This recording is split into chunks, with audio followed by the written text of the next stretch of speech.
Assalamualaikum warahmatullahi wabarakatuh. My name is Muhammad Afiq. My group has been assigned to give a speech about audience analysis. So these are the few learning outcomes for today's speech. Firstly, you must understand why a public speaker must have the audience-centeredness. Secondly, you should know the importance of understanding the psychology of audience. Next, you should know what is audience demographic analysis. Last but not least, you have to know how to adapt his or her speech with the audience. Before we get to the main point of the audience analysis technique, we must first understand why a public speaker must be audience-centered. What exactly is audience-centeredness? Putting the audience at the center of your presentation is what audience-centered communication implies. It is a type of communication when a speaker analyzes the audience to determine the content, language usage, and also listeners' expectations.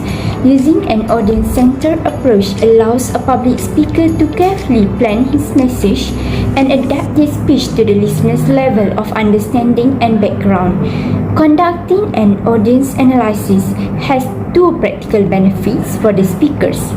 First, preventing a speaker from saying the wrong thing, such as telling an offensive joke to the audiences without even noticing them.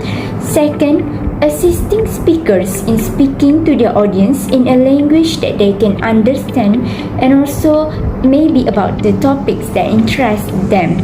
If a speaker can create a message that informs and engages the audience well, the speech will be much more successful. Next, we move to the psychology of audience.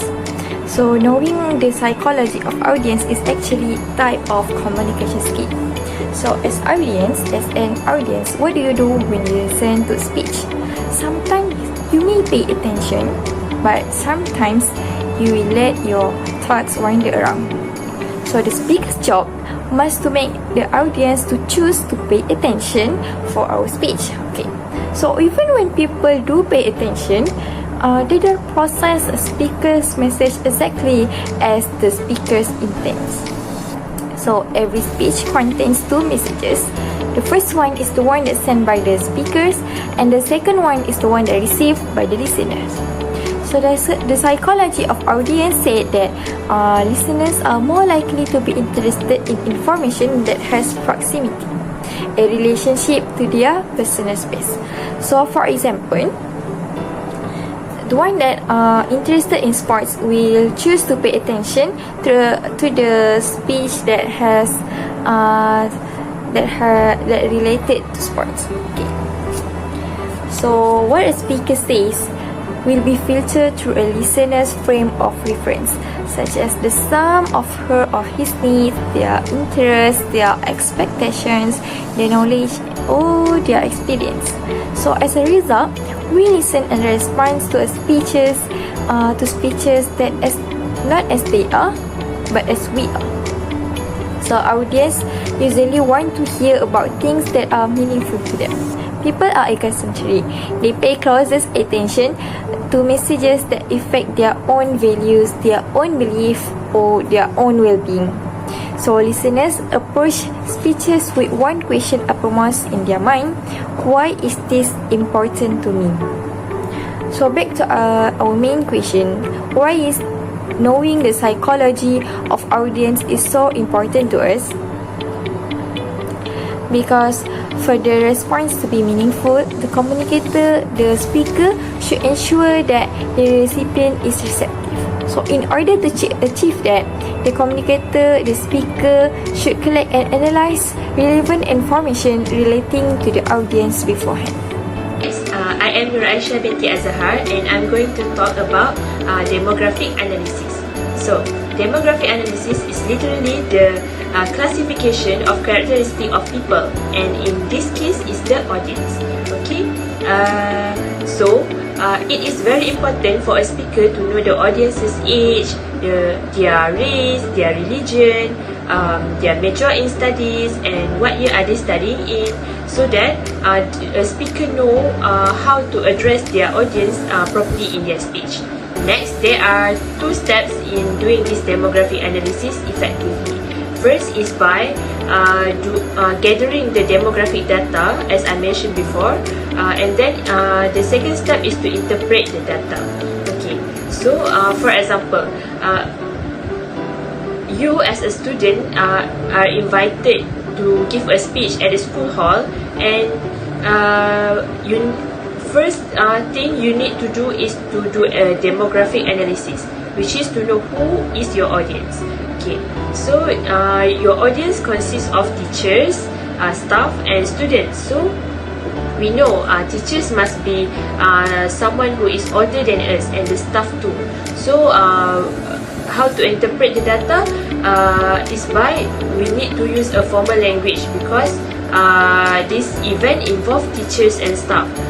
Also, since the audience consists of your fellow friends, so you already know their age, same as you. So make sure to use a language that everyone can understand easily, and a formal language, since it is a formal event.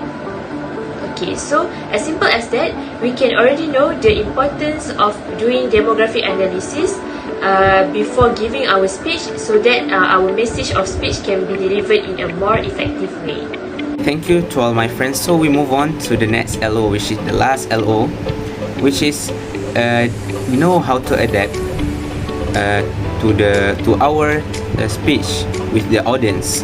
Firstly, we must see at the target audience before we started our conversation or our speech.